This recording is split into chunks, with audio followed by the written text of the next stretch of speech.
This is the topic for the night. I don't understand what I'm looking at. Allow me to introduce to you No Kill I. No Kill I? Yes. The All No right. Kill I. I'm already annoyed by the name. It's something about, like, I don't know. Would you like to see their banner? Sure. The No Kill I. Star Trek punk rock. Yeah, I'm already very annoyed. I'm already, like, bothered. Created this website that I found, going through how most things go with me looking up things. I was looking up funny midget picture and found as everyone does, let's be honest. Exactly. And I found a section on this website where apparently the guy who's the singer of this band just like categorized an entire page in like 2003 making fun of midgets. And are these people midgets, or do they have a midget in the band, or No, he's just making fun of midgets for the sake of making it. The title of it is "They Think They're People." He's a fucking old. I'm very confused. You're saying the No Kill I guys are just like fuck midgets, or Yeah. Oh, okay. No, all right. No, I'm following now. Midgets are dumb and also funny looking. So I'm just gonna read the title of these and you tell me which one interests you. Okay. These are different. By the way, all of this was made in like 2000 to, I think the last time most of these pages were updated was like 2006, 2007. Right. We have. Gotta call this now, Goat, and you're gonna be sad about this. They probably did that because they had a MySpace. Probably. We have midgets. We have My Dead Wife. The Cute Girl Report. City of a Beer. Sacramento Inbred Band Project. Random True Stories. Oh, this just keeps making me angrier. And we get the Archbishop Dave. Archbishop Dave? Yeah. What if Matt, can you explain this dumb shit to me? No, because I'm confused, because it's like, okay, Star Trek punk band. Also makes fun of midgets. Nothing in this has anything to do with Star Trek. I'm so fucked right now. Well, I can show you Archbishop Dave if you want. Sure. I guess that's a good starting point. How did you get from Star Trek to that?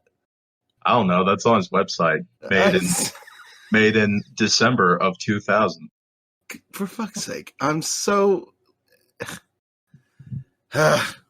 I'll read Dave's thing because it's a little bit shorter. His links back to a lot of the other ones. Peep Off, Hogan's Heroes, Bob Crane, Seventh Heaven, Sacramento Punk, No Kill I, Pride, and the Internet are unrelated concepts. Other weird midgets. 2 midgets enter, 1 midget leaves. My computer broke, so this site has been sitting. It should be up and running in 2013. It hasn't uploaded since.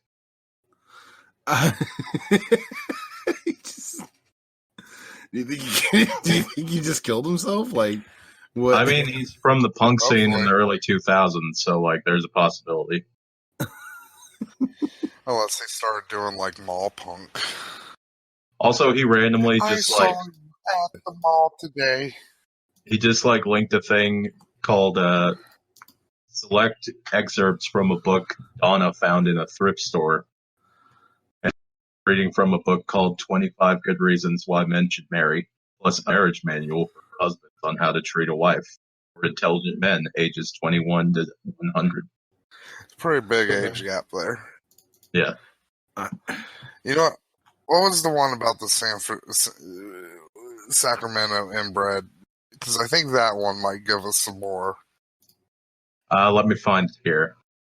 This one's just the thing that connected to his website. I have no idea what the fuck this is, but I'll just start. City of a Beer, Sacramento inbred punk product. Alrighty then, mister. I'm going to restart this. My old computer was busted. Australia is up to. Drinking natch, not drinking snatch. I want to regain the use of my 86 hard drive to find the info that ties in Tesla to a punk rock band. Someone whose name I don't remember sent it to me. It's great.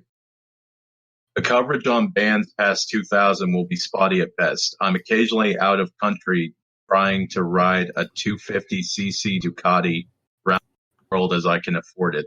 So there will be more large sections of time when this won't be updated at all. So you have until then to send me stuff or to call up and threaten me. And then he listed his phone number. This is this explains a little bit more. This is a cross-reference list of bands, releases, member names, and dates. Hopefully there will be the associated stuff that goes along with that, like labels, clubs, designs, and websites. A sort of local musical internet movie database type of mess. Still pretty rough, but hey, eventually I hope it'll have biographies and pictures. Punk rock and other independent stuff is my interest. So that's where my focus lies. But this list will also include a lot of bands I don't really like and don't know nothing about. For instance, the Deftones. I can't name a single song. Jeez, this You don't know the fucking Deftones? Yeah. Jeez, that paragraph seems to have pissed off people. By a lot of people, I mean Kevin Seconds. I don't know. That paragraph sounds a bit snotty. I'd just rather hunt down a genital chowder demo than go into the beat to start writing down cafe info. I don't understand. Like, this is the dumbest thing I have heard in quite some time. Like, it's incoherent as fuck. Rambling nonsense. This is actually like, you know, when you find like old British people would be like, and we found out one of the main ways in which people would describe their insane ramblings is they would write them with shit all across the walls of local bathrooms. That is what this person would be writing with if he didn't have access to the internet. The internet was a mistake. Do you understand what I mean here? Mm-hmm. So this is basically... This really feels like something that would be on Wang's Angel Fire fucking Adventures series. Yeah. Is this an Angel Fire website? No, this is extreme-dm.com. What the fuck? Because this is very much like late 90s, early 2000s website like ethos, where it's a fucking mess. Like, what is this website's...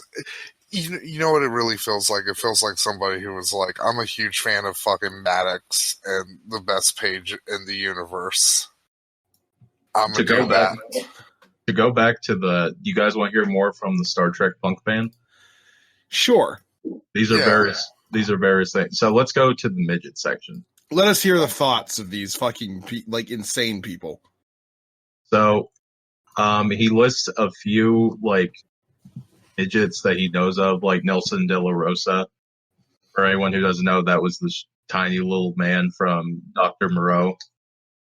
Found something, apparently he wrote, like, a little thing about a midget porn star from a movie he called Somewhere Under the Rainbow, who looks like an old version of Alfalfa from the Little Rascals. There's the picture for you. He also does what about some guy from Indian documentary called Meta. And then there's a big blank section here. I'm going to read a little bit of this. This spot is where Hal's picture of a lesbo midget squatting on a trash can would have gone, but some chump stole my jacket on Greyhound. I had a terrible few months of homelessness, not homo-lessness, back in 1999. I quit my job, couch surfed around, and made my way to Oakland to sleep on Sexy Creepy's floor at his tiny studio apartment. I had to hide from his landlord so I could sneak in and out of weird hours. While there, I harpooned a By the relationship. way, real quickly, I want to add something. This is the same generation, Gen X, that's shitting on fucking millennials. What'd you say?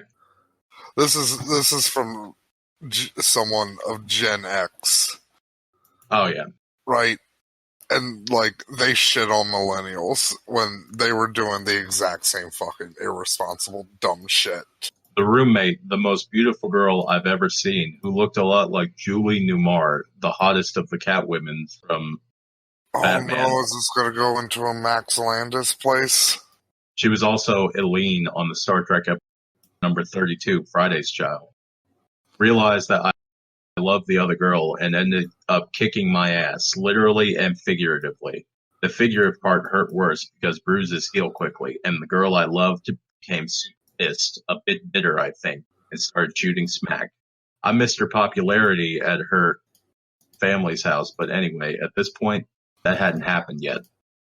While temping as a receptionist in Oakland, I hitched a ride up to Portland with Lopez. As you fucking do. I like literally. What is the? I have nothing to say because it's all just. If it's not nonsense, it's just like declared stupidity. It's like, hey, I'm fucking retarded, and I'm just gonna tell you all the shit that I do that's retarded. Like, okay, what is the point of this? I call Sex Creepy, letting him know that I'm alive. Is this the midget section? Yeah, this is the midget section. Call Sex Creepy, letting him know I'm still alive since I just disappeared, and here my granny isn't doing well. I call Granny, and she sounds horrible. Her niece died, and Granny gave up living. It's unnerving when you notice that on the phone. I walk to the Greyhound station to get a ride back to Sacramento.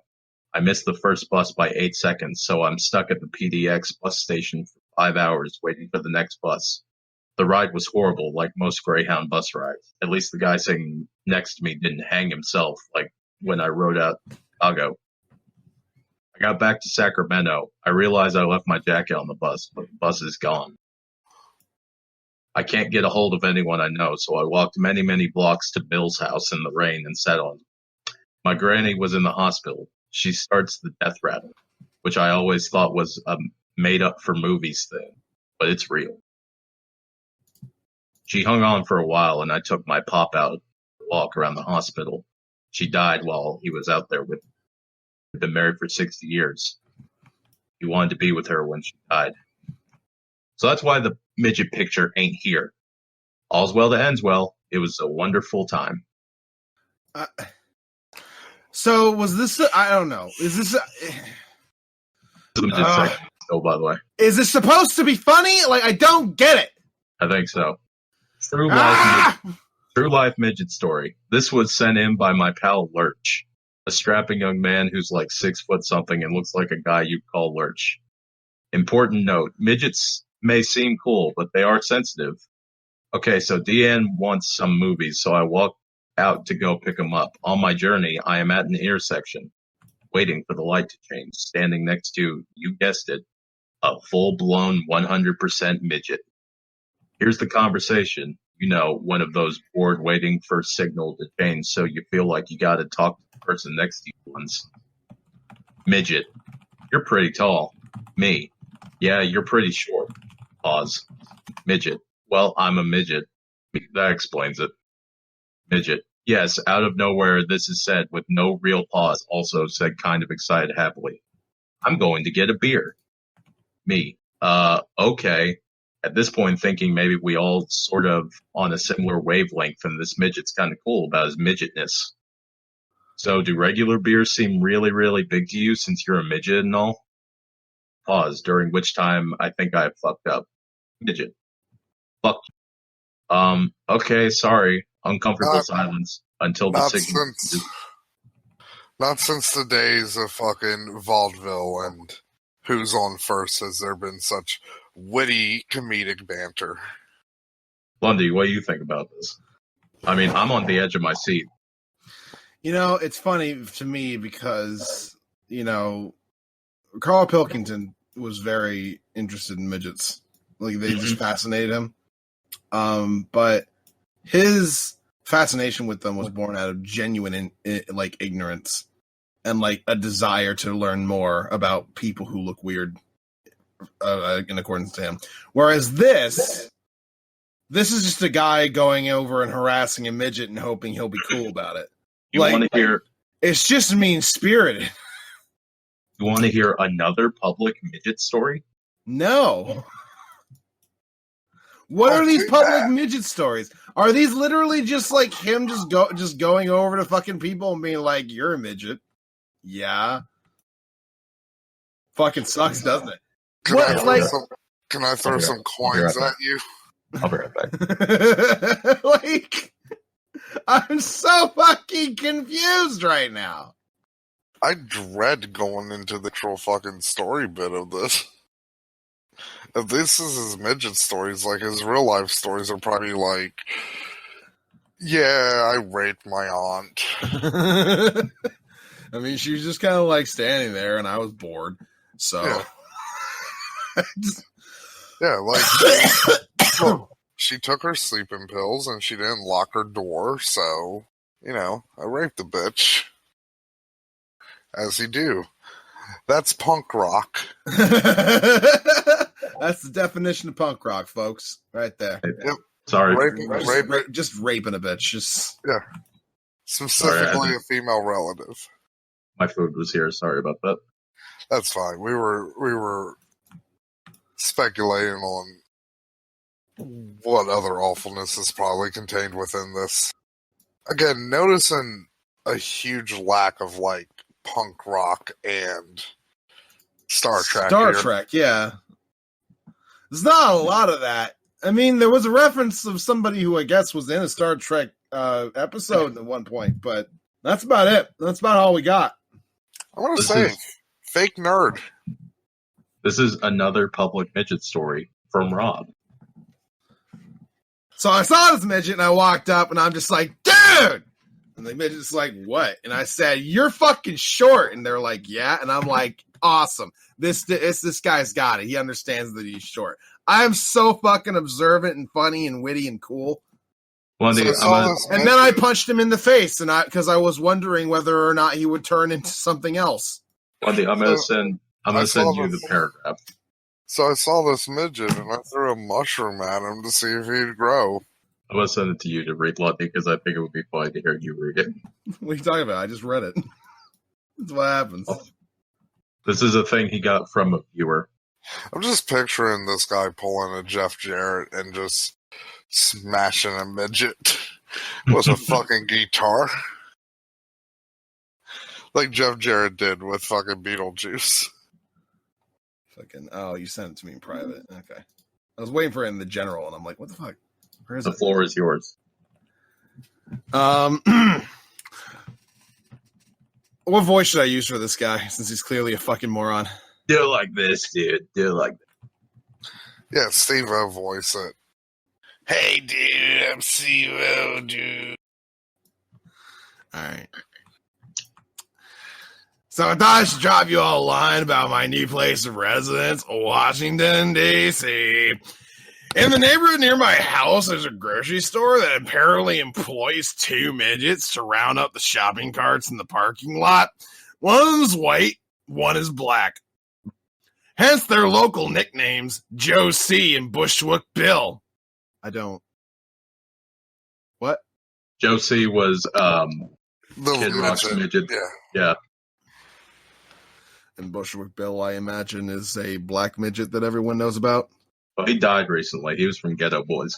Okay. I haven't seen Joe C. around, but seem to come across Bushwick all the time.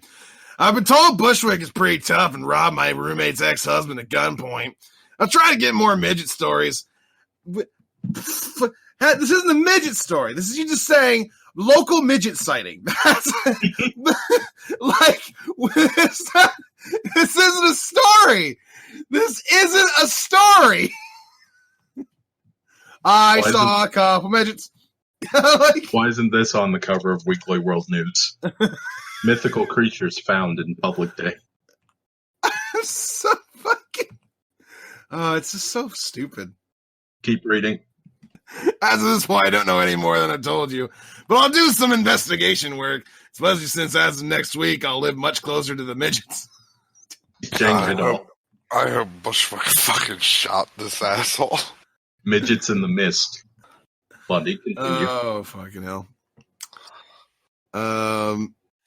Right now, I live about a 30-minute walk from them. I'll be happy to leave here. My walls are very, very, very thin. Right now, I can hear my roommate in detail having sex with his girlfriend.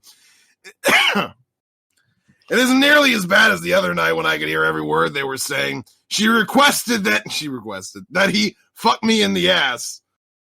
All right. Really, that's an exact quote from her. Yeah, seriously, like, who the fuck does that, man? It's so fucking weird, dude. Like, who fucks people in the ass? It's so fucking degenerates, really. Like, Jesus Christ. Don't you know that is only for shitting? That is an exit only. 1488, bro. And then a few minutes later,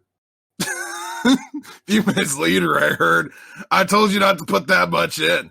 I'm pretty sure my hand's over my ears and tried to block it all out from there. I'll do my best for midget stories. You fucking pussy. You can't handle someone being like, God damn it. You put too much of your dick in my ass. You can't handle that? Going on in the next room. Just fucking go to sleep. Shut the fuck up. There's also a section called Midget Cop. Midget Cop? Very short. Midget Cop and Davis. I imagine it is. Midget Cop and Davis. If I get a picture of his baseball type card, I'll post it. That's the end of the sentence. This is literally just midget sightings. This is not. Why do you call it midget stories instead of midget sightings? Also, what's with this fucking meandering and these fucking weird ass tangents where he's just talking about other like unrelated shit? He's just like, I found these couple midgets. I'm gonna be moving soon. Like, he can't keep a fucking thought straight. Save his fucking life. You want to hear about the Czech Republic? Why is that an entry?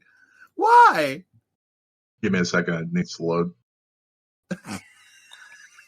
It's like one of those like super old fucking websites that like it loads from top to bottom and it just like it like slowly scrolls down as it loads in the different fucking the page. I gotta move. I can hear my roommate and his girlfriend having sex. It's so disgusting.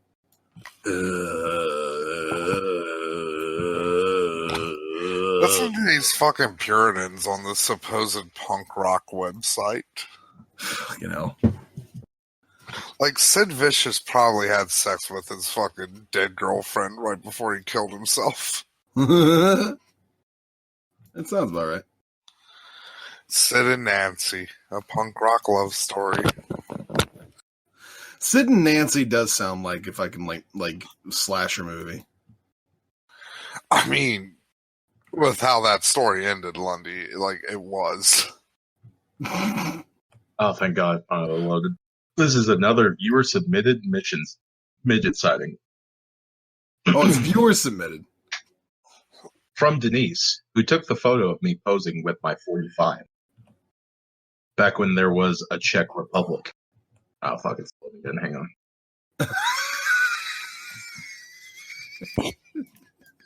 Well, then again, it's not like you've ever given a shit. Yeah. And I've said it on multiple episodes of this podcast already. That's true. It's already out there in the ether. Yeah. I don't know what's on there. You know, I'll say a different racial slur. All I know is that it's dark. I don't like it. Oh, did Matt say the N-word again? Yeah. Good job, Matt. To be fair, he's quoting Variablast, but regardless. I mean, I was going to say I've been saying midget the whole time, so at least that's taking the heat off me. There wasn't even a reason for you to say Moon Cricket there, Matt. You just said it. All right. I think my favorite bit that we've ever done on the podcast was when I forget what I think it was like I have a head injury and I'm trapped in a cave for like without contact for like 10 years and I just devolved to the point where I just make a language out of racial slurs. And we just find like homeless Matt. Yeah, and they're just like, what is your name? And he's just like, porch monkey, porch. Matt just as Helen Keller in a little. Matt as Helen Keller in a little dress, like while his handler is trying to teach him how to say water, and he's just going. It'd be even funnier if he was well spoken for all of them. Like, he can't say any words but racial slurs, but every time he says a racial slur, it comes out absolutely clear. It's just like, what is your name? Porch monkey. Like, you know.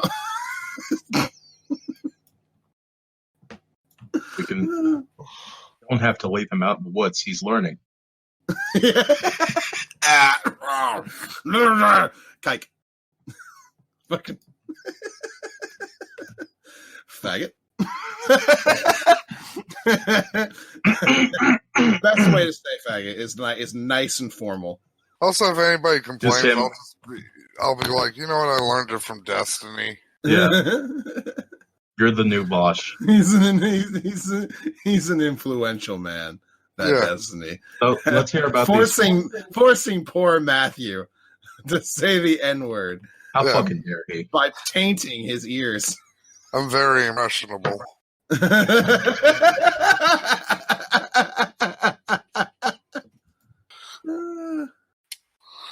I'm just a youth of 30. I don't know any better.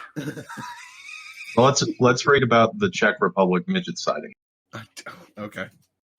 From Denise, who took the photo of me posing with my 45 back when there was a Czech Republic. She got hitched to the Mad Monkey in September 2003. I was invited and figured I'd fly out to Chicago for the wedding. It was in Frisco, so I felt pretty lucky. I don't have the money to spend for the flight. I congratulated Mrs. Mad Monkey. The Mad Monkey got mad that I said Mrs. Mad Monkey and disinvited me to the wedding. Mad Monkey, if you haven't read that issue of Probe, is Ken, a Frisco transplant from Arkansas. What is Probe? Way back in 1996, he was waiting for Bill, Brad, Aaron, Probe, and me and Donna and Abel, I think, and drank a fifth of whiskey that was in our Frisco apartment. He doesn't drink. His body didn't know what whiskey is and let him drink too much. So we show up and he's hammered. He ran around screaming, "I'm the Mad Monkey and the South shall rise again."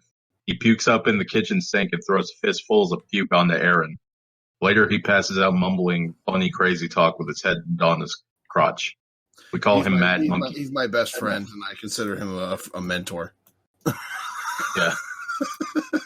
Call him Mad Monkey, and he's a bit defensive about it, even after 9 years. Luckily, I never embarrassed myself while drunk, so I don't understand the problem. Is the story from when I drunkenly made out with a transvestite on this site? I thought Shim was a girl, and everyone in Los Huevos, except Ed Carroll, thought it was a girl. Los Huevos. But by the end of the tour, everyone said, "Dude, I knew it was a guy all along." Got this? Oh, I'm sorry. All of that was the lead up to Denise's story. It's just so much irrelevant, fucking meandering bullshit. Fucking. We got another sighting of a midget in Seattle today. So I was getting milk, reminds me of my brother Kevin. And I thought about the milk, and I thought, you know, I'm not really a big fan. This is literally things. This is literally Grandpa Simpson talking about being a strike buster. Like, is he going to start talking about, like, back in '96, we wore onions on our belts, as was the style back then. I was a bit of a rebel and wore strawberry on my head.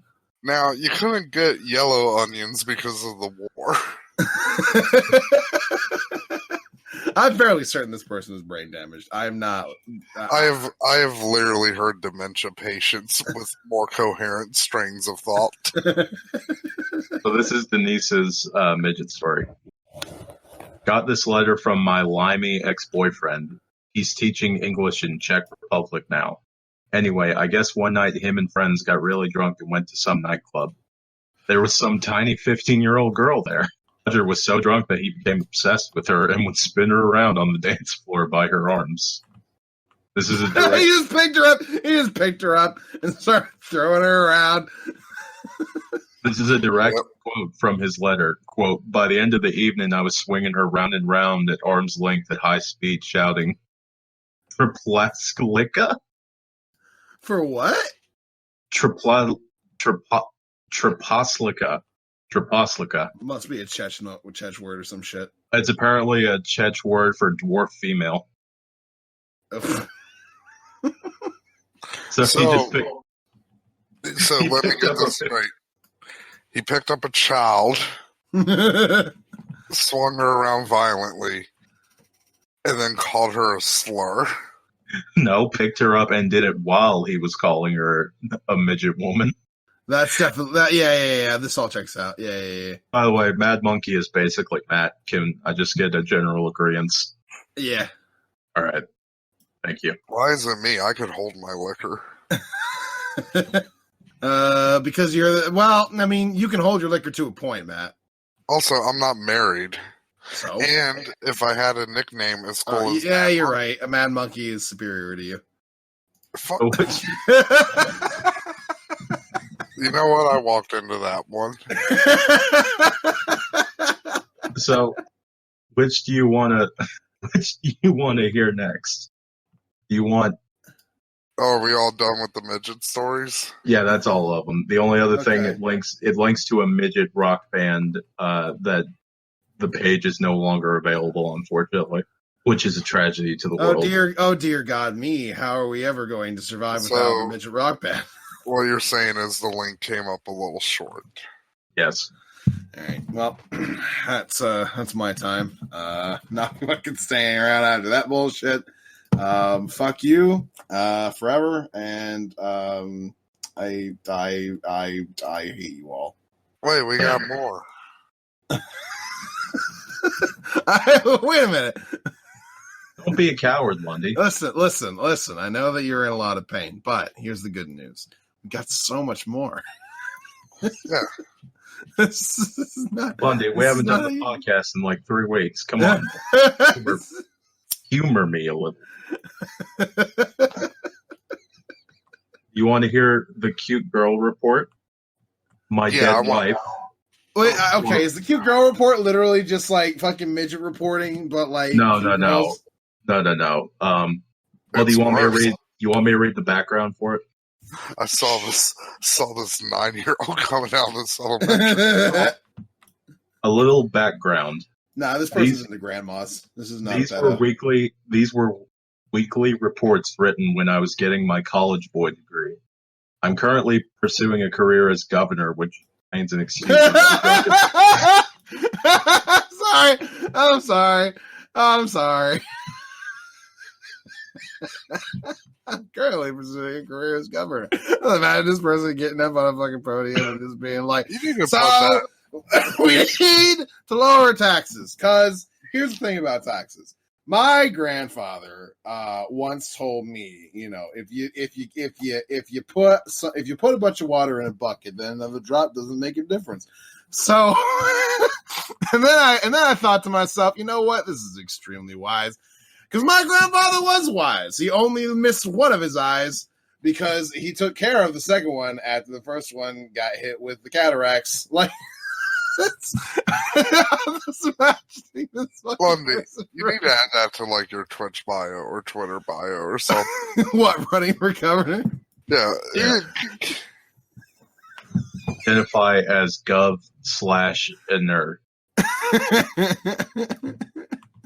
So fucking stupid. Okay, so here's the setup. I met this girl the first day of school, and then lo and behold, she turns out to be in one of my classes. I came home and started writing the cute girl report on my roommate's wall. On his wall. I saw a girl. I was attracted to her. Immediately I came home and started scribbling details about her on my roommate's wall. As someone who literally carves things into their desk because they forget shit because of chronic drug abuse, that's fucking psycho behavior. Tuesday, September 5th. Meet cute girl. Talk about her field work in Ireland. Wednesday, September 6th. Cute girl shows up. This is the beginning to a murder. You understand that, right? I've read ahead to the end. It ends in a way I did not expect, I'll be honest. Wednesday. Yeah, it's like May 34th. Friday, April 26th, caved her head in with a rock. Wednesday, September 6th. The girl shows up in California archaeology. I sit across the room from her and play hard to get. Rubbing my dick in my sweatpants. Friday, this is definitely a college sweatpants wear. Yeah. Friday, September 8th. Walk into ARC class. Cute girl, CG, sitting in front of me. Spot from Wednesday's class. Her short sleeve shirt reveals a tribal tattoo. Oh, he's a modern primitive. She introduces herself as Andrea. Oh yeah, he made a picture of her, by the way. You want to see it? He made a picture. He drew her? Yeah, he drew her. Please tell me it's from bodily fluids. Let me get it here. Where is this fucking picture? I drew this picture with my pus and blood.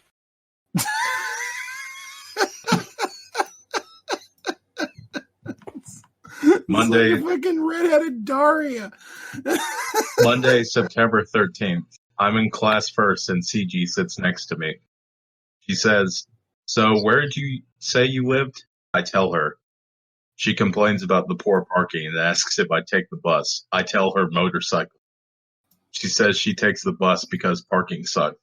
Then complains about how long the bus takes. I then agree. So that was Monday, September 13th. This eventually became my motivation for running for governor, so that I could make the bus run specifically for the cute girl, for Andrea, my goddess. That was Monday, September 13th, right? This is so fucking bizarre. Okay, I just wanted to make sure. Wednesday, September 13th. She's in class first, and I sit next to her. She talks about where she lives. You know, Upper Height? No, I say. Not a clue.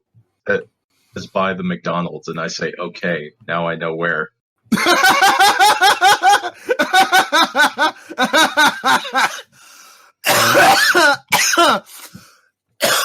That's a brilliant fucking conversation.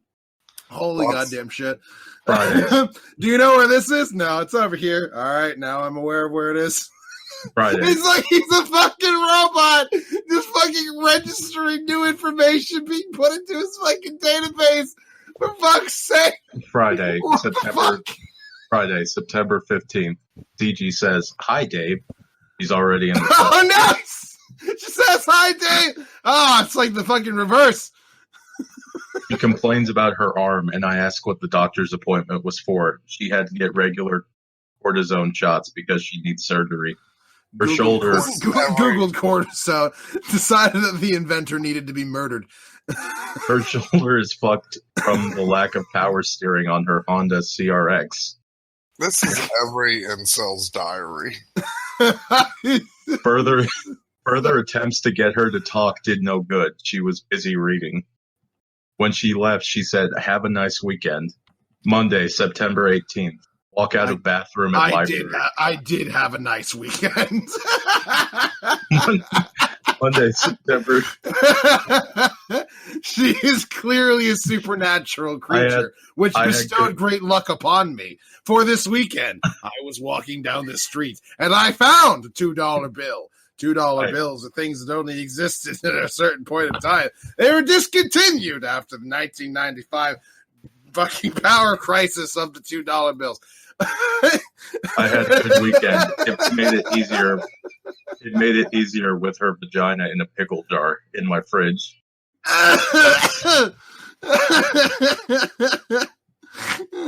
Monday, September 18th. walk out of bathroom at library, run into CG. She asks, "What's up?" I say, "I'm just she's killing called time." CG now. Wait, Yeah. does this guy not know how days work?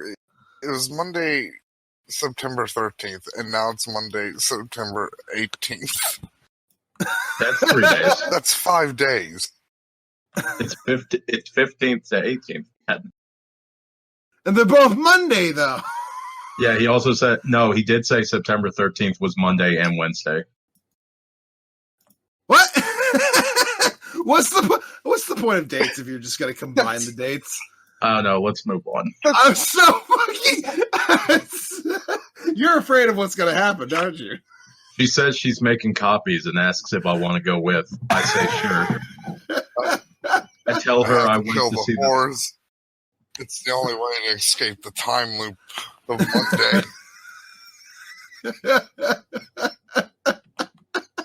I tell her I went to see the Fastbacks, and she says, "Who?"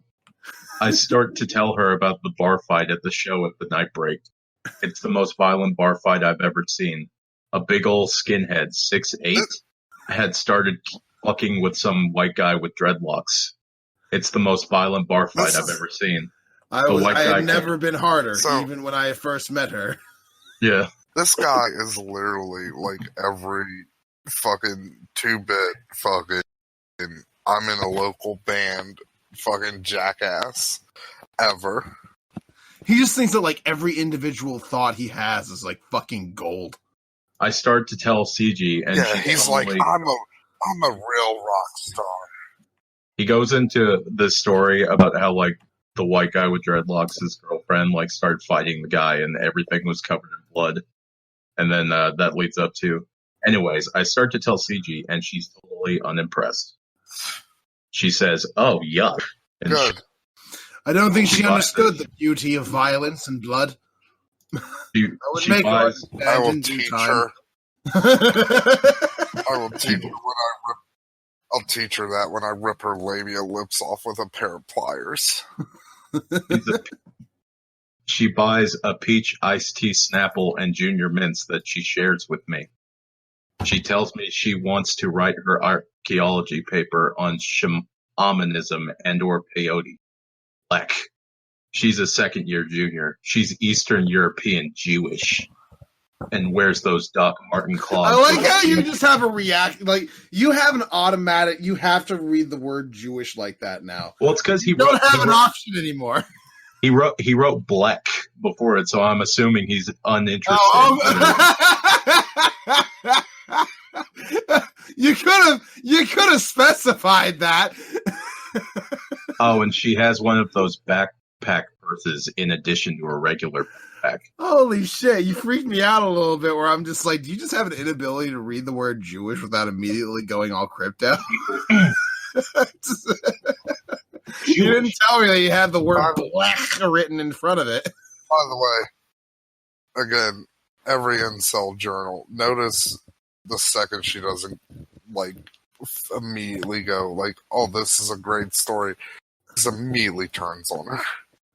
Wednesday, September 25th. CCG before class while I'm mailing credentials and ministry postcards. I had ordained some people with whiskey or tequila, their choice, a shot or two for each of us down the hatch, and a congratulations, Reverend handshake. I'm assuming that's a part of this dumb Dave Smith bullshit, Archbishop, wherever the fuck. I tell her I ordained some people and then I'm a $5 Archbishop. She's unimpressed and walks off to buy bottled H2O.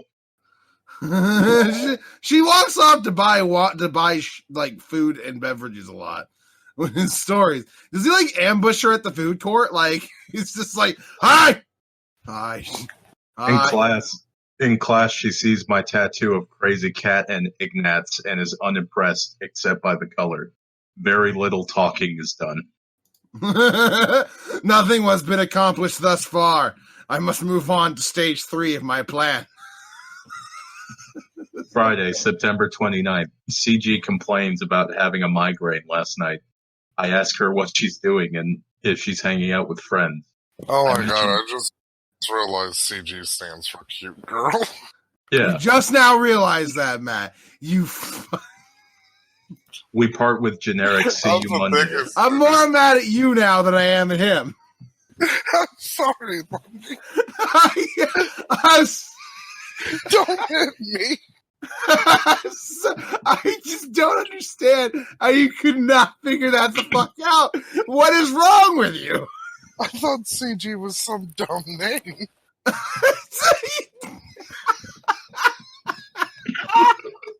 He said her name was Andrea earlier. What do you mean? I thought that was a different girl.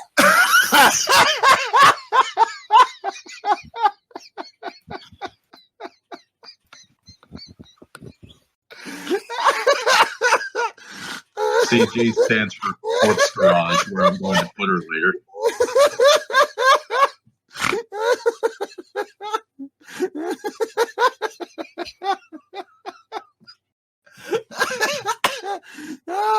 Holy fuck. Jesus Monday. Christ. To be fair, Lundy, you are talking to a person who didn't realize Novak was named because of no vacancies until literally last month. Oh, okay. So the reason why he was talking about that archbishop is because he apparently became a universal life priest or minister or whatever the fuck the thing where you just have to like fill out your name basically. Yeah. So his thing is that he does baptisms with tequila and whiskey. This guy's gay. CG walks in. I don't like that her name is CG. I'm gonna be honest, I really don't. Monday, October.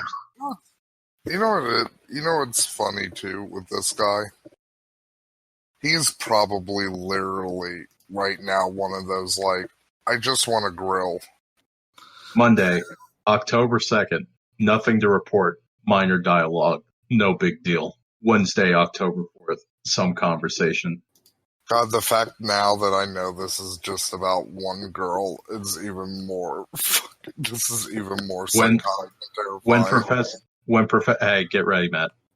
It's coming in a second. When Professor mentioned midterm, she asked if I want to study with her.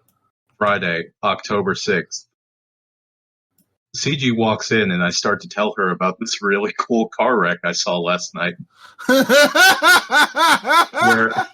Matt, it's you. Holy shit, it's you. Where a bitchin' Camaro almost flipped a BMW over. She says, "Oh, that's terrible," and is totally unimpressed. Okay, yeah, he's autistic. I don't even get to the part. It's a fact now. He's autistic. He actually does not get like how things work. Don't lump him How out. people work. No, Lump him in no, with Matt. Don't tell me you haven't had that exact fucking conversation before, where you're just like, fucking saw a squirrel. I saw a wolf bite the head off a squirrel last night. It was fucking weird. Look, that's not. And then somebody else just goes, "Oh my god." That's not because of the autism. That's more because I'm just fucked up. that was part of it, though. That you just don't understand what you're supposed to Not say in always. normal conversation. Like, So That's fucking yeah, last speaking night. of It this was pretty autism, fucking awesome. I got legitimately angry at somebody in D.GG today because they said 9/11 was overrated. And I did not caught into that. So you were like, I do not concede. I do not concede this point, sir. Yeah. the part that we got to was her being unimpressed by this car crash. Yeah. I didn't even get to the part about the BMW slamming into a building and sliding down the sidewalk. She's tweaking boots with a side zipper, a 3-inch heel. Oh yeah, he keeps reference. I skipped by one, but he keeps talking about her shoes a lot. So that's fucking shoes, man. It's one of the big fucking draws. She asks what I'm doing this weekend, and I said it's because they're shiny when they're clean. That's why. I say I'm going to. The eye. She laughs and says, "Wow, I should have guessed. I hung out there when I was 15, and now here you are hanging out there." I told her I don't really hang out there as much as it seems, and Mr. T is playing there tonight. She laughs. Mr. T is playing there? Now she doesn't even remember what they sound like. I ask what music she likes, and she says techno, house, dance stuff. Oh, yeah, and she's 21. I mean, that's not weird, though. Like, what? Monday, October 9th. Class canceled. No cute girl. Every single one of these is just notations of him interacting with her. Just interacting with her. Nothing special. Also the fact that he's writing them all on his roommate's wall at the time. Yeah. Just remember that all of this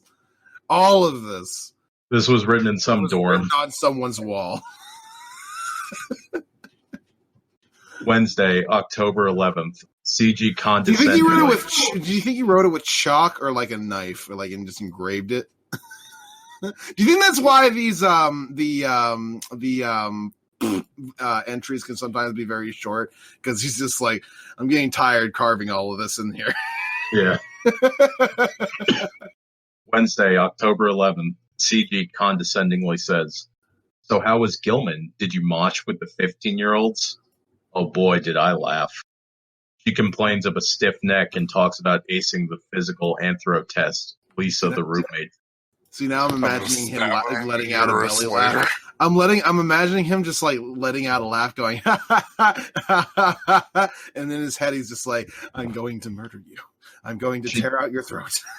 She tells me she's going dancing tonight because she ain't been dancing in a while.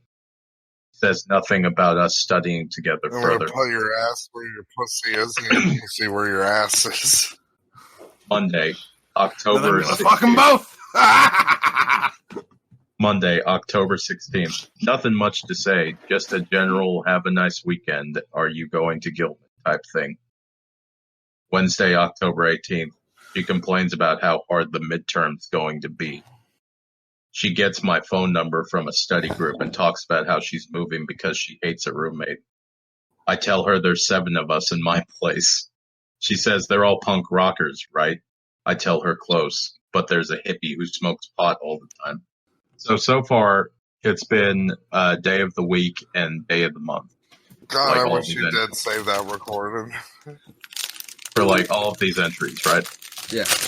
Okay. Date. Wednesday, 18th, October 1995. 19 hours, 46 minutes, 25 seconds. Dash. I was 10 years old. 0600 Pacific time. Grandfather died in 95. I'm in first. CG comes in and sits next to me. I say, "I'm bored. Tell me a story." She stares ahead like she's thinking and says, "I don't know any." I ask, "Have you ever been arrested?" When she was 16, she was driving her boyfriend, quote, "a total asshole, total jerk, total loser."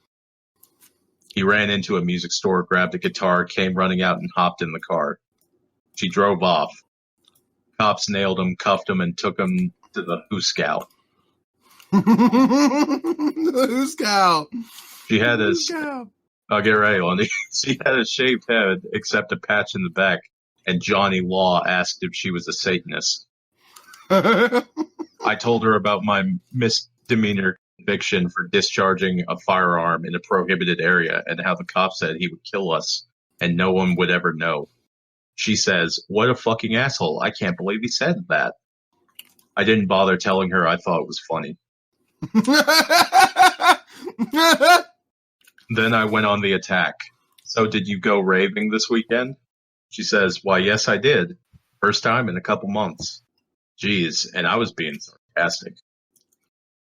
At least I thought I was. I asked if she ate any ecstasy. She nodded yes and drew a heart around the letter E. I guess it's code. I asked if she hugged all her friends and told them that she loved them. She said she does that anyway and asked if I've tried X. I said, "Nope, I ain't gonna pay $25 for drugs." She made a big... No, they lowered the price 15. That's much more reasonable. That's She made a big I thought she point. was the Jew. Hold on. She made a I big... learned from Destiny. She made a big point, like I was completely naive, that it only costs $20. Told her I just drink, and she said, "Ew, how aggro." When class ended, I said, "Happy raving." What does how aggro mean? Was that fucking flying in the night? I don't remember. I don't remember. I think aggro is aggressive. Yeah, and it's aggressive. Drinking is aggressive? I guess like a mean drunk or something. All right, my cat just like fucking trapped himself into my blanket. Like he literally just dug himself in and covered himself with it, and now he's annoyed. He's not prepared for this story. He's not. He's trying to hide from it. Like Sunday, October 22nd. Oops. I forgot something on Wednesday's report when she said she was going to the rave. I asked if she wore a cat in the hat hat.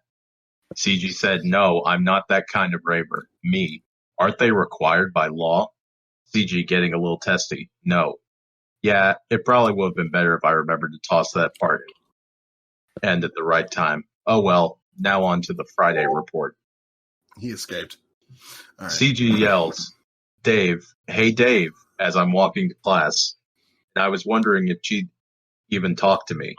Nothing much in class to say. She was wearing pants with cuffs and drinking bottled H2O. After class, she said, Why did you keep calling it H2O? It's such Okay. it's so fucking bizarre. because he's not mainstream, dude. Also, I want to point this out because this is the one thing I am actually enjoying with these stories in particular, because the midget stories didn't really have this.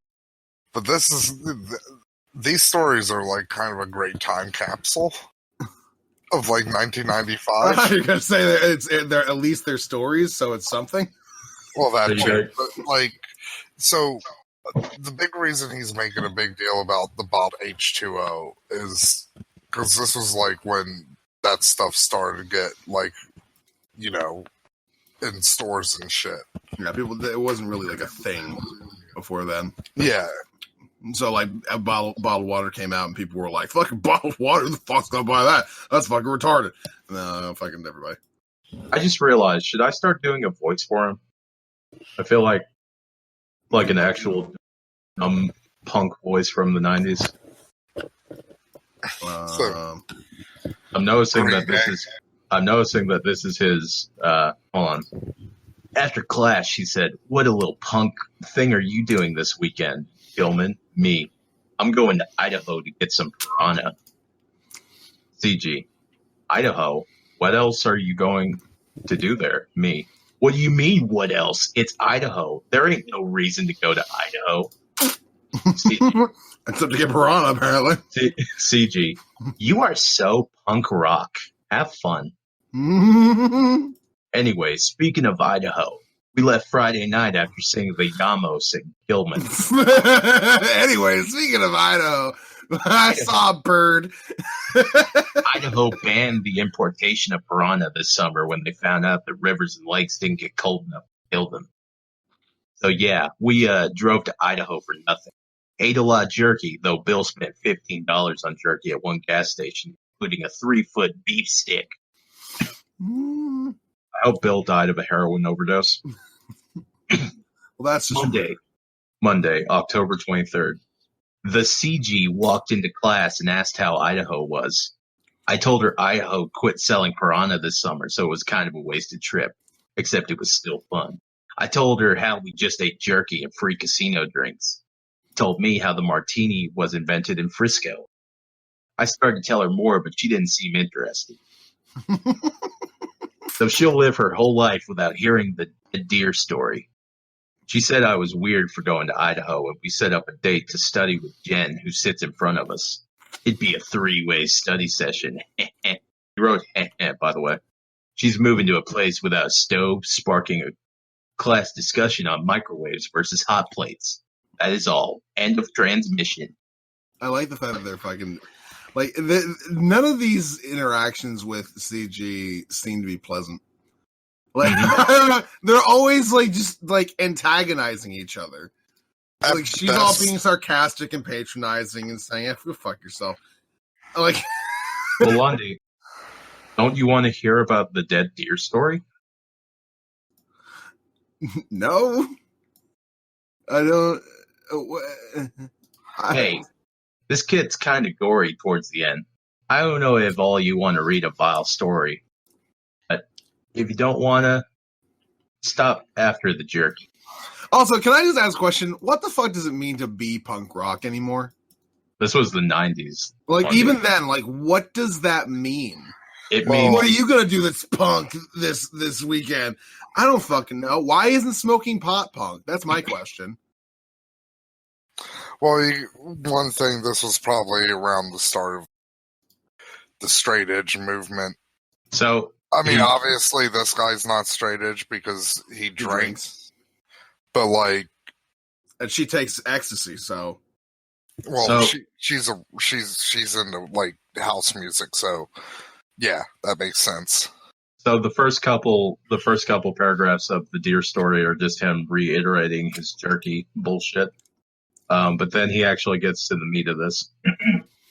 On the way back, I decided to run over a dead deer that we saw on the way up. At first, it was just a joke, but then it became a mission. I really needed to pee, so it became a chance to pee on a dead deer and then run it over. We debated pee on a dead deer after having already run it over. We debated peeing first and then running it over versus running it over then peeing. We decided pee first and then run it over. We drove and drove looking for the dead deer. They're easy enough to spot in the daytime. You just need to look for the birds circling the carcass and plucking out the eyes. But at night, it's something else. Finally, my back teeth were swimming and I couldn't hold it out any longer. I pulled over and we got out to empty bladders in the cold Oregon desert. We started driving. Is to say my teeth are swimming. Okay. Yeah. We started driving again. Go ahead, Matt. Usually it's my back teeth are floating. Yeah. We started driving again, and about a quarter mile down, there was our dead deer. I stopped and we looked at it. We laughed so hard at the utter stupidity of driving over a dead deer that the windows fogged up, and Dave Ninja had to turn on the defroster. I thought about not doing it, but Bill and Steve point out that I'd probably regret it later. It was one thing to joke about it, but looking at it was something different. I thought about just driving over its legs, but maiming a dead deer seemed worse than just running it over. Luckily, Steve's truck was four-wheel drive, so there was no worries about getting stuck on an ex-deer in the middle of the desert. I decided to hell with it. I was going forward. Dave Ninja pushed the magic button that activated four-wheel drive, and I went. When the front tire hit, the truck kind of slowed and pushed the deer forward. Then the deer snagged on something, and up and over we went. Probably because the back of the truck was so light, I backed up to see what happens when one four-wheeling over venison. It split the deer open, so deer gore was spilling out. Not as bad as I would have thought. I'm sure the coyotes and vultures had an easy breakfast the next day. Not as cool as the time Ed nearly got to see a moose dynamite in Vermont, but we didn't have any dynamite. Well, on the way back, I won $30 in Reno, but didn't get any free drinks. We dropped off Dave Ninja and we're back in Frisco at 7 a.m. Today I broke my braces eating jerky for dinner. This is just fucking meandering nonsense. Wednesday. You know what this is? It's Movie Bob's book all over again. Wednesday, October 25th, 1995. Sadly enough. This is just a blog of nothing but, like, Movie Bob's Special K fucking anecdote. Sadly enough, the cute girl died yesterday. What? No, just kidding. Class was canceled, so there won't be...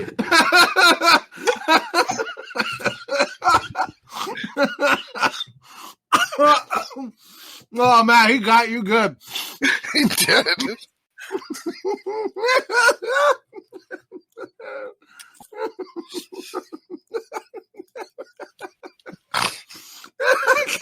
That's fucking great. He actually got you.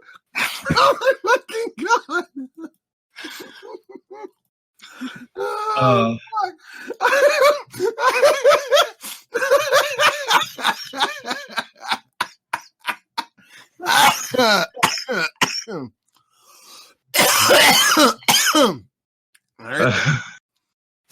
Wednesday, November 8th, 1995. I walk in and CG says, "I like your Hawaiian shirt. It's very archaeological." The professor wears them a lot, and so did the professor who organized the dig in Ireland she went on. I asked her to tell me a rave story, and she says she's going to one 2 weeks from now. I said, no, tell me a story about one. CJ replies, I went to one a while back, and it seemed like there were only weirdos there. Bobby, the guy from New York with a huge belly, was only wearing overalls, and his belly was hanging out. It's not a party until Bobby's there. Me and my friends were all, woo, it's Bobby. It's so funny. Oh, God. Jesus Christ. I think they both have autism. No, one's just a stupid drunk and the other's a fucking brain dead raver. You refuse to allow any of these people. You're such a gatekeeper, Matt. I swear to God. I am. I gotta protect my people. Somebody has to. Yeah, he had a band, by the way. Who, Bobby? No, Dave. This is his band's logo. Dave's not here. Oh, it's the Unibunny. Yeah.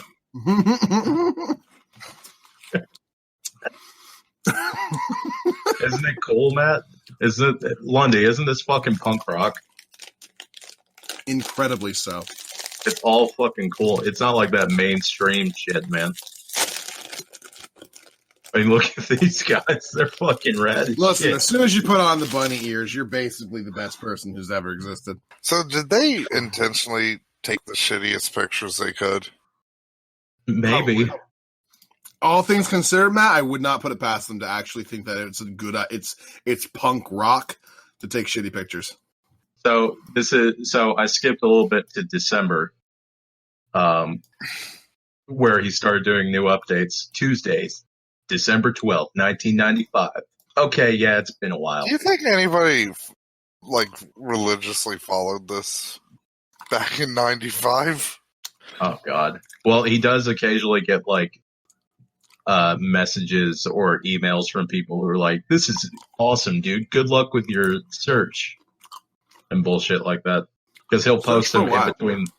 Cute girl. Okay, so this is December update. So yeah, it's been a while. She said some funny stuff, but mostly she's annoying to the point that even I'm bored with her.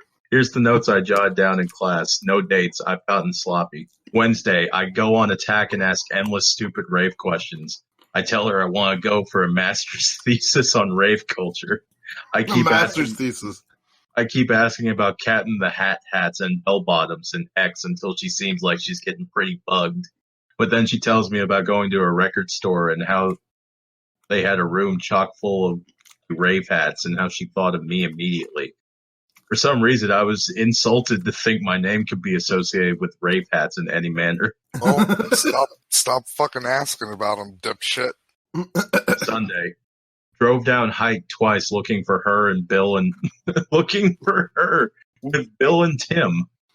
We thought we spotted her, so Bill blocked traffic waiting in front of a head shop for her to come out. No such luck. I drove down with Dave Ninja a while back, but we didn't see her there either. That CG is elusive. We figure she's sleeping off a successful rave. Monday. She's elusive. Like the fucking crocodile. Monday. She says the rave sucked, but there was a room full of feathers. All right. Well, that's normal. Wednesday. I mean, it's for raves. Mm-hmm. Wednesday. She compliments the haircut that Mike Monkey Boy Pepperneck Censor Penis gave me. Oh my God, I think this is Varioblast Lundy. That sounds like somebody Varioblast would know. Friday, she said she'd moved to Coe Valley by the Med Center. I invite her over to our house for the kangaroo, emu, ostrich, buffalo barbecue. No go. She tells me she saw a tame wild boar in Ireland and spits on me while talking. I don't say it, don't spray it, but it's our first step forward swapping spit. I should have spit on her back when we left the classroom. Unironically, by the way. Did you hear that last bit one? I should have spit back on her of what? I should have spit back on her when we left the classroom just so I could say we swapped spit. Oh, it's so fucking bad. Wednesday. December 20th, 1995. We have our final, but I showed up late because I was up all night doing a paper for the class, so I didn't get to talk to her. See you guys in the next semester. Oh, here comes. This is bad. Friday, Bill and Dave Ninja and I rented a 1996 gold Cadillac DeVille with 1,250 miles on it to drive to San Diego to see Village of the Midgets and go to Tijuana to eat tacos, buy switchblades, and drink tequila. Jarrell, father of Superman, went with us, but Janelle didn't appreciate me calling her Jor-El, father of Superman, and she got mad. So sometimes I wouldn't call her Jor-El. We jumped up and down at the car rental place, asking for the pimpiest caddy that they had, and they almost wised up enough not to rent to us. They blew it and let us have it. We had it fully insured so we could destroy it worry-free and went home to watch Terror of Tiny Town, a midget western. Bill bought a mess of $2 cigars and a bottle of Bushmills whiskey. I put on my white furry jacket and threw a tape of In-A-Gadda-Da-Vida. Matt, you did Tiny Town once, didn't you? Yeah, they did for AVPSO, I think. Yeah. I think Matt did it like on his own too. Yeah. Surprise. It's public domain. Yeah. When we pulled up playing In-A-Gadda-Da-Vida really loud, some punks just had to see who it was. Surprise. It was no one they recognized, and I just sat in the back smoking and looking straight ahead. I wouldn't even acknowledge the presence of others until one punk asked if we were listening to Iron Butterfly. And then all I said was, yeah. We drove around San Francisco and Berkeley playing Street of San Francisco, jumping hills and squealing around turns. The caddy had a top speed of 112 miles per hour, at which the digital display would flash top end reached. Dave Ninja almost got his ass whooped in some hick town by some mean-looking Hispanic gangsters with tattoos on their necks when he didn't see them coming and failed to get out of the way. Hey, Holmes, don't you see we're with Our Lady? Get the fuck out of the way. Oh, yeah, that was right after we cut up and ate a Twinkie on the engine block because it was so damn clean. Hey, Lundy. Cut up and ate a Twinkie on the engine block. Lundy, isn't that punk? Is it? I don't know. Let me show you. Is this punk? I'm pretty sure it's not. I'm pretty sure it's just fucking retarded. Nah, that's punk. But then again, I think that of most things that are considered punk, so maybe I'm just not punk enough to understand. I'm pretty sure me at 10 years old in 1995 was more punk than these jackasses.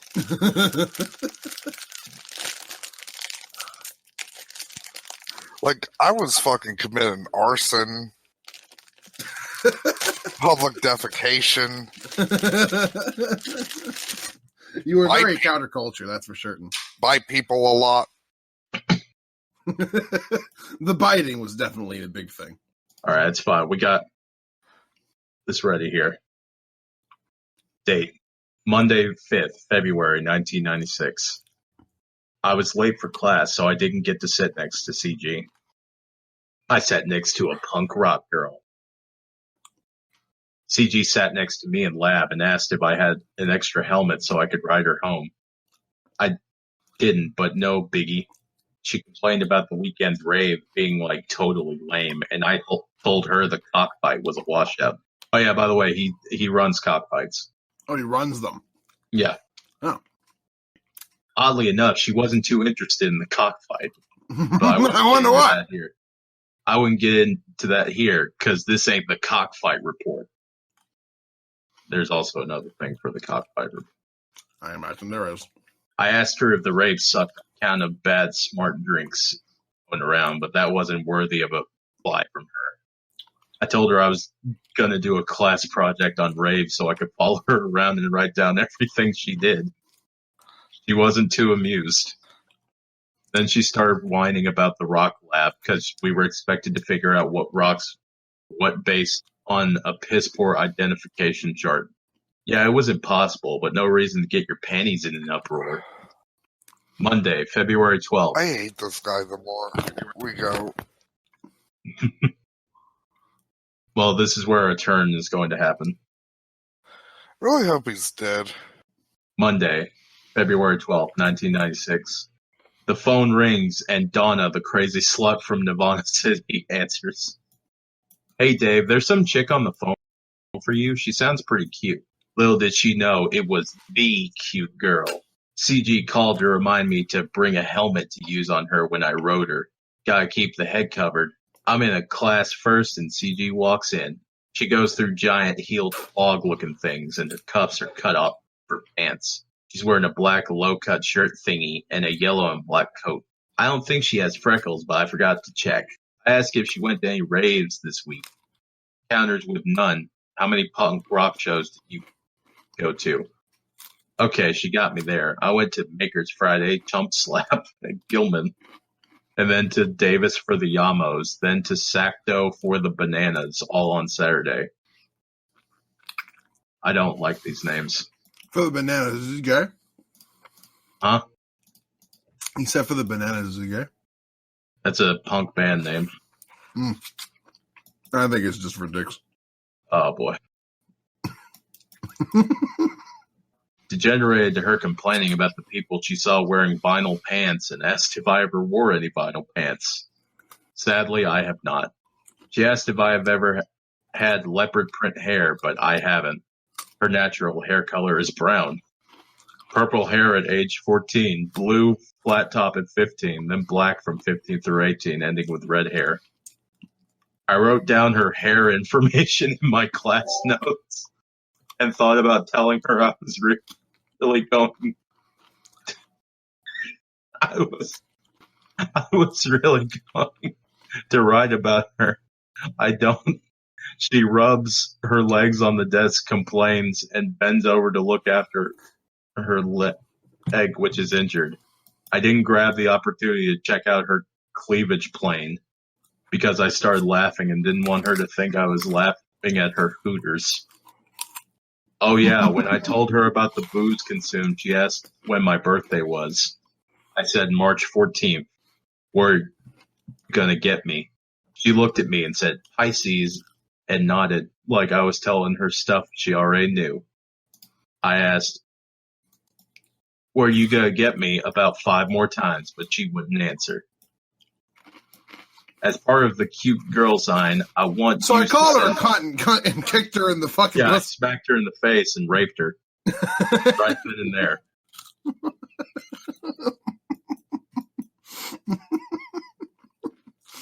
You're not tricking me this time, Goat. So to explain, he basically got ditched by the cute girl. Yeah. But all hope is not lost. I'm sick of they will, they won't. I'm sick of all this will, they won't, they. Wednesday, 6th March, 1996. I was walking into class early hoping to set up an ambush, but CG's one step ahead of me. She tells me her best friend, Raina, not Renee like I previously thought, had been waiting around so I could meet her. I missed her by 2 minutes, though. I asked her if she could be crippled by no power steering, but escape erect uninjured. I let her know I spent a lot of time trying to figure it out. The answer is... I thought it would be prudent to inform her that I spent an inordinate amount of time trying to figure this thing, trying to figure out this conundrum.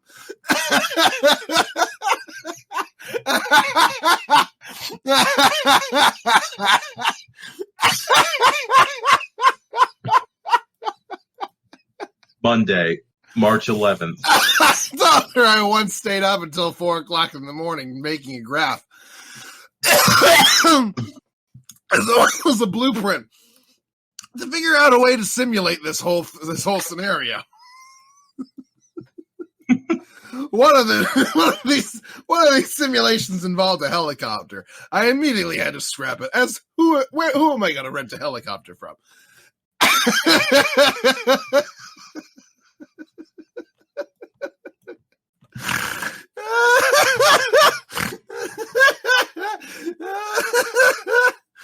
Oh, fuck me. Fuck me. God fucking damn it.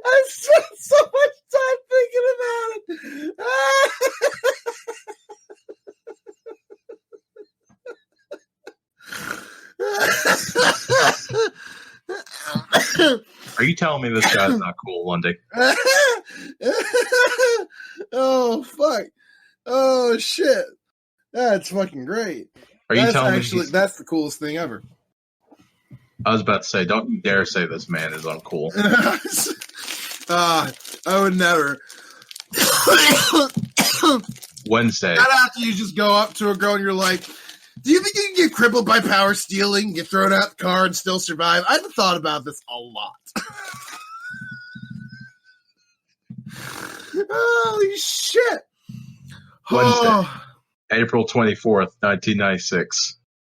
Sorry I got lazy, but I was developing my Deadpool list of 13 names of people I think will die in the next year. Bill and I have a handwriting on this, and that goddamn Irma Bombeck croaked after I replaced her on my list with Mother Teresa. Okay, let's see. Cute girl picked me up from a field trip to Berkeley Hills and came into the house where she was awed on at by all the roommates. We hopped into her car and she played rave all the way. It was the worst. Imagine being stuck in the Blade Runner soundtrack for a few hours. I brought a box of Fruit Loops, a Slim Jim beefsteak, and a bottle of Coca-Cola for lunch, and spilled Fruit Loops in her car. Fucking punk. She wasn't thrilled that I piss-marked my territory. After the trip, she wanted to do some rave shopping for the spring solstice rave, but I bailed out. Later, she whined about how little gas money I gave her. $3 just didn't cut it. One day in class, I noticed she drew a little picture of a stick boy holding hands with a little stick girl with a little heart above them. I said, "Aw, how cute."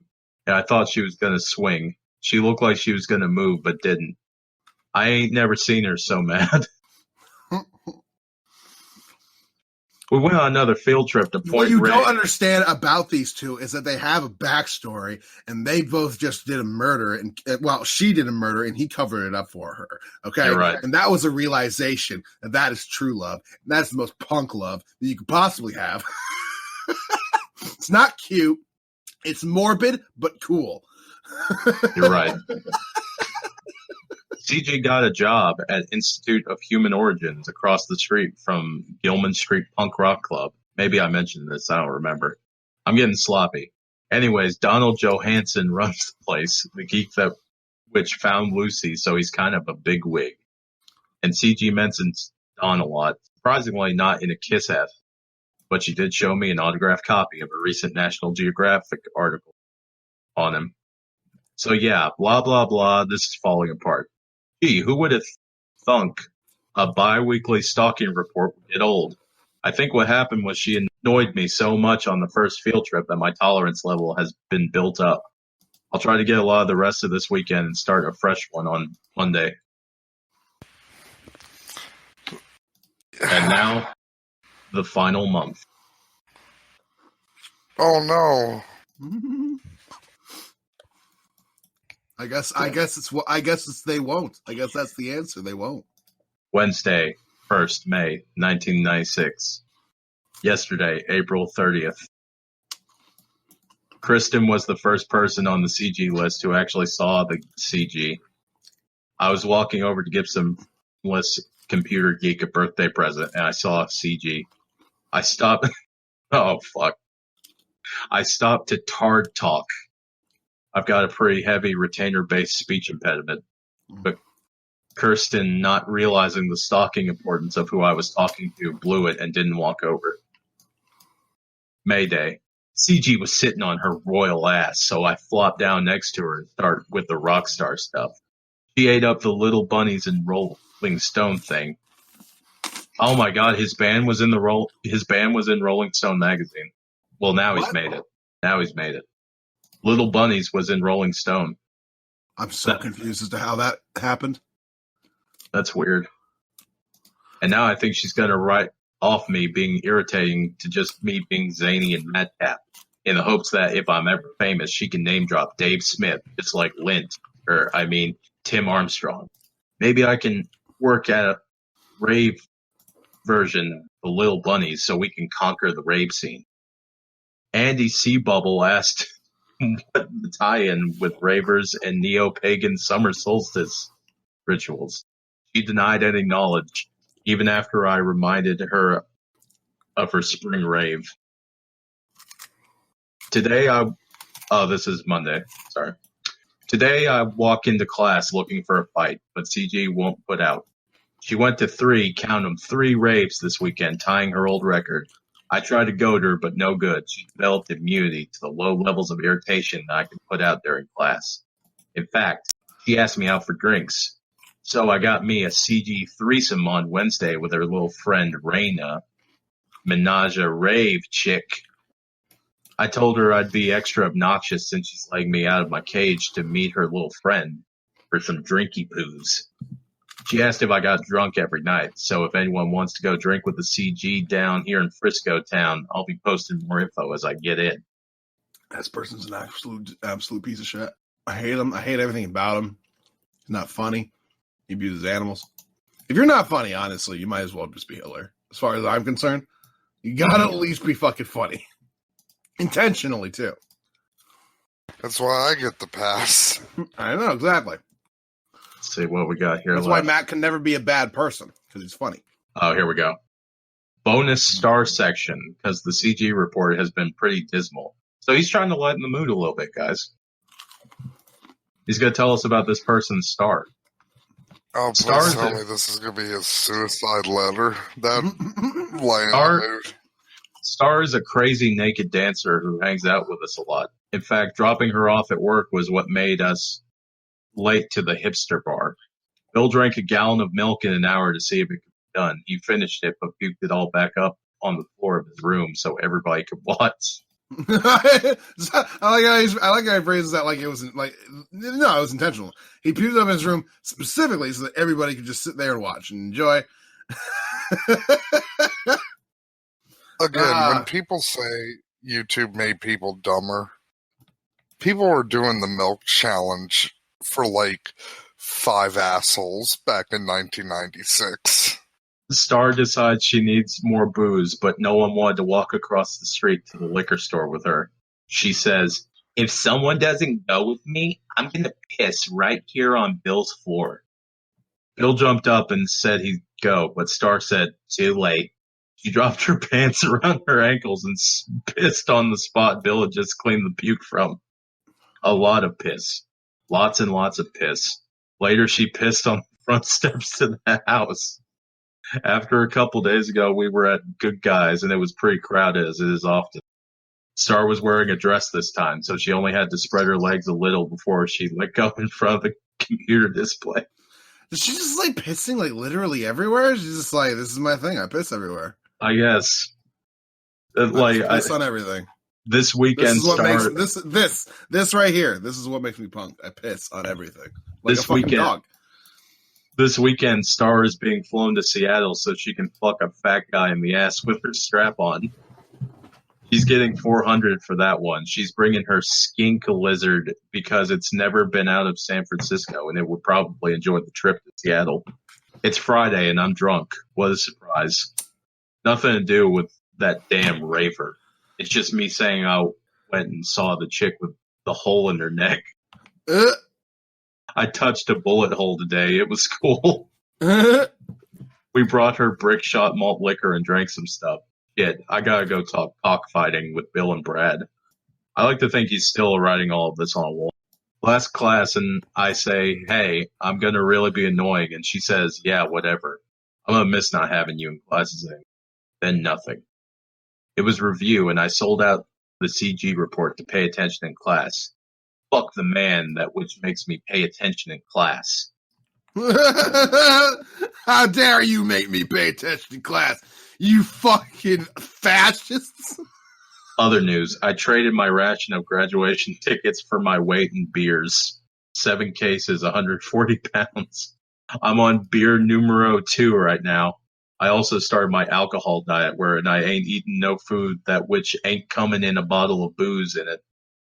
Drunk on 2 beers, it's going to be a long weekend. The other important thing you should know is June 1st, I'm going to watch all 5 of the Planet of the Apes movies in one sitting.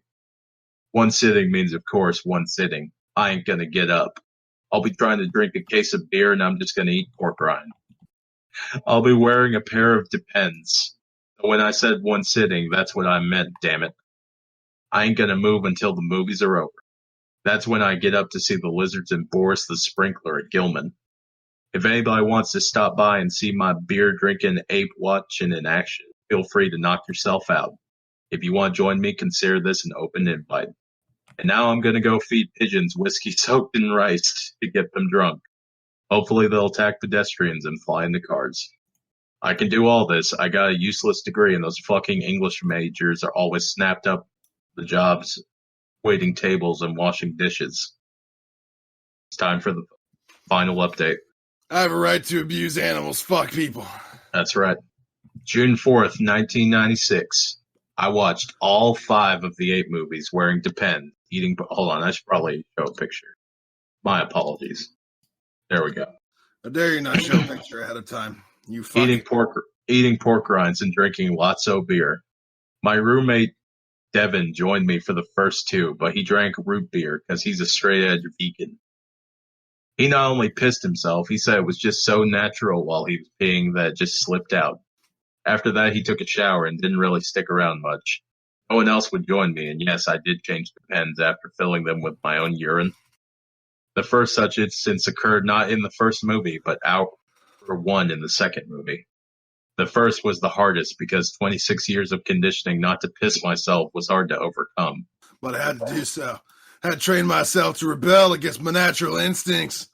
I'd sit on trash bags so as not to leak on Bill's bed, then whip the Depend bomb out the window and smack into the side of the neighbor's house.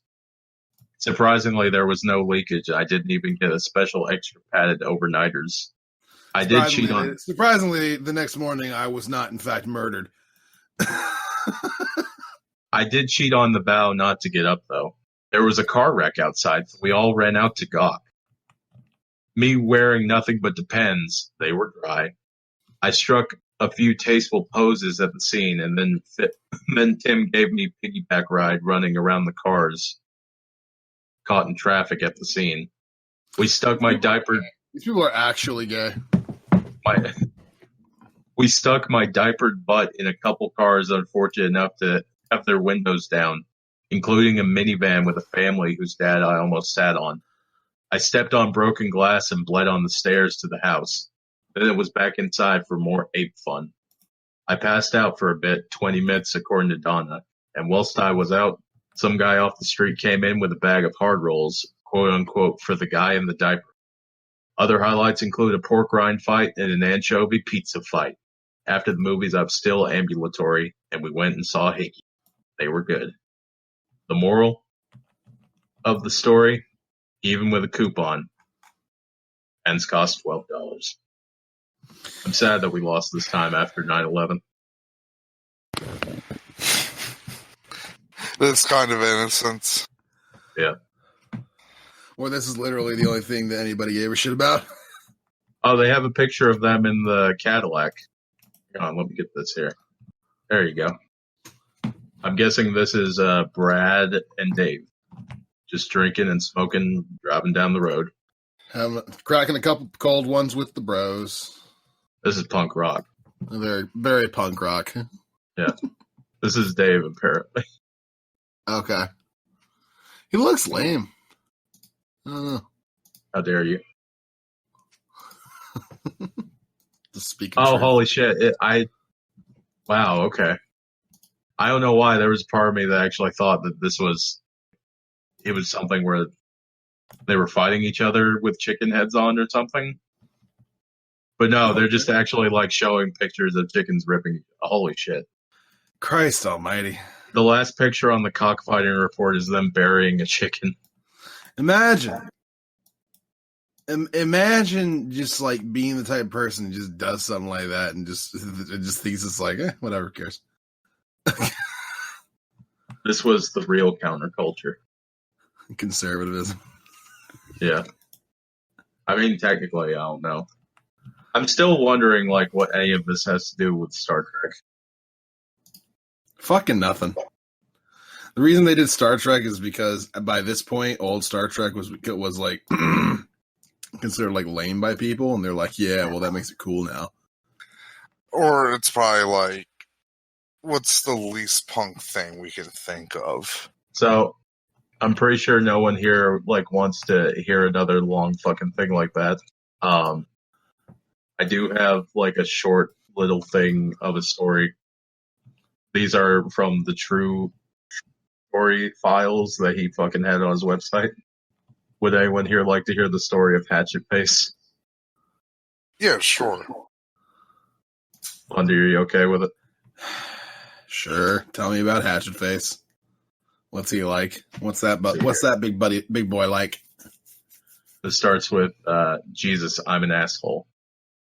Hatchet Face, so named because of her resemblance to Hatchet Face in the movie Crybaby, saw me crash my motorcycle in the parking lot at work and said, "If I give you my number, will you call me?" I said yes and politely didn't call. She cornered me at work a week later. "If I call you, would you go out for coffee with me?" She's annoying, and I like going on dates with people that annoy me.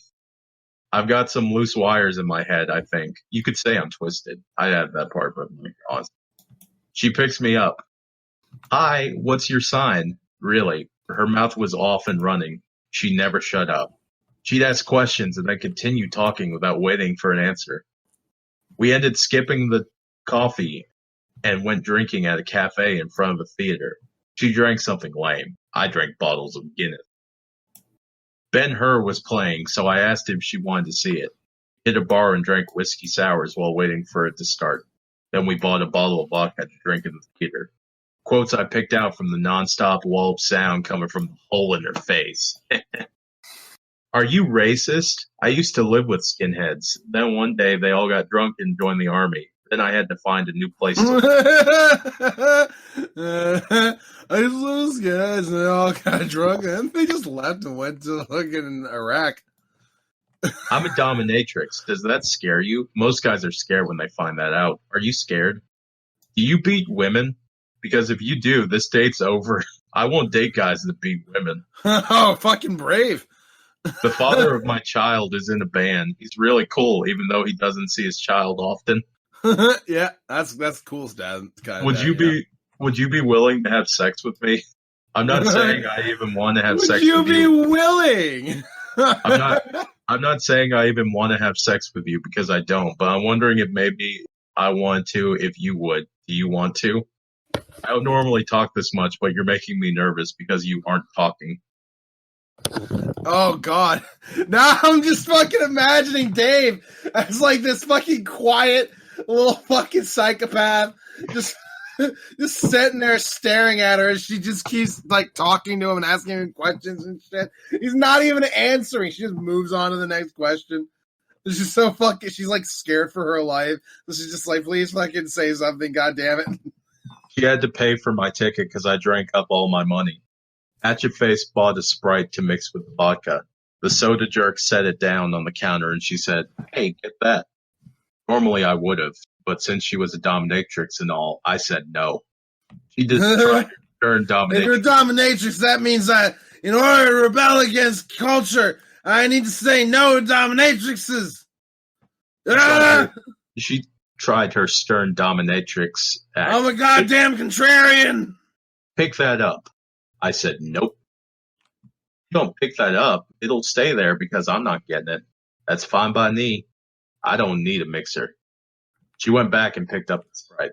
During intermission, she bought me a hamburger and we polished off the booze. After the movie, she drove me home. "So you never answered me. Do you want to have sex with me?" "I'm just saying that I might be willing to." I literally had truck door open and my foot out before she stopped. "Hey, thanks for the booze, the burgers, and Ben-Hur. See you at work." I ran into the apartment laughing and immediately called up everyone I knew so I could tell them while I still remembered some of the crazy stuff she said. Update. Hatchet Face tells the exact opposite version. It's pretty funny because she had me saying things that there's no way I'd say and doing things I wouldn't do. Basically being a decent human being. Good for her. That's the least annoying thing she's done.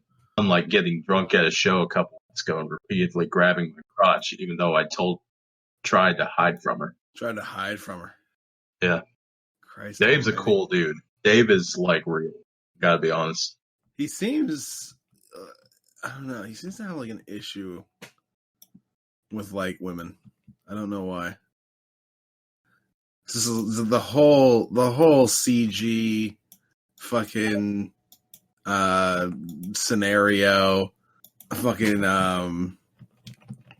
this hatchet face bitch who apparently he thought it would be great, just like take advantage of her, have her pay for everything, and then tell her to go fuck herself, then laugh about it. I don't know. I swear I'll stop, but like there's one more. There's one more called Man Punch Man that I just need to. I've read a couple sentences. I'm sorry. Okay. Ed and Mike show up at my sister Carrie's apartment where I'm staying while floating around homeless between moves. They've got a milk gallon-sized bottle of whiskey and a package of beef jerky. Watch the Iggy Pop special on cable TV. Kira shows up a couple minutes later, just wandering by. We drink and Mike hits a stopping point and goes home. We drink and Hira hits a stopping point. Ed throws back her drink and gets quiet and looks like he's going to pass out. Oh boy, we all know that means Tequila Ed's about to make an appearance. Then it starts. It's Man Punch Man, Ed says, stressing each word like he's discovered the secret to life. Man Punch Man. Man Punch Man. Man Punch Man. Well, I punch Man. Then he punches me in the belly and passes out. Ed, of course, cannot and will not ever in his life pass out. He just slumps over for a minute or two holding a drink at an impossible anger. Then comes back for more. Hira asks me, Dave, have you seen my pussy? Have I ever shown you my pussy? Not knowing that there was a joking reference to a friend of ours who gets disgusted and leaves. Ed continues, fuck you and your whole operation. It stinks. Your whole operation stinks. Fuck Saturday. You and your whole operation. This whole organization you've got going on here, I have blown the lid off of it. I don't particularly like the efficiency of this. This is bullshit. I try to get him to stay and sleep it off on the couch. Look. He puts his jacket on upside down, and I offer him the couch again. It fell. I try to carry his bike downstairs, but he won't let me. He picks it up, slings it over his back, and trips on the first stair. Oh, God. The bike belongs to Mike and is too big for Ed. He can't reach the pedal at its lowest point, but he tries to ride anyway. He weaves, taking up the whole sidewalk, barely missing a light post, barely misses the bus stop, and then falls over. He lies still for a bit and gets up. He makes a turn onto Capitol and disappears from sight. I wait and listen for the crash. Ed doesn't disappoint, and I hear a crash off in the distance. It's after 1 a.m., and I have to work in the morning. I've been hearing a weird noise at odd hours the whole time I've been at my sister's place while she's in Detroit. I thought it was someone sawing through something, and I never paid much attention.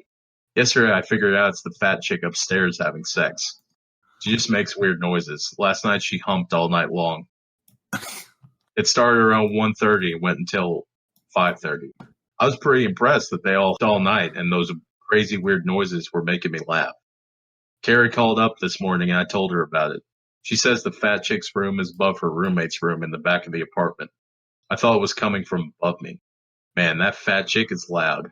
I made up songs about the mating call of the fat chick in the shower this morning. Today I go home for lunch, and there's a message on the machine. Hey, Dave, this is Ed. I blacked out. I have road rash on my head. Did I leave my glasses and Mike's bike at your house? Call me. There's still half a bottle of booze and a couple of good-sized pieces of jerky at the house. Tonight's going to be a good night. All right. Well, that was a whole lot of fucking psychopathy fucking put down on the goddamn blog page. Fuck cockfighters. Yeah.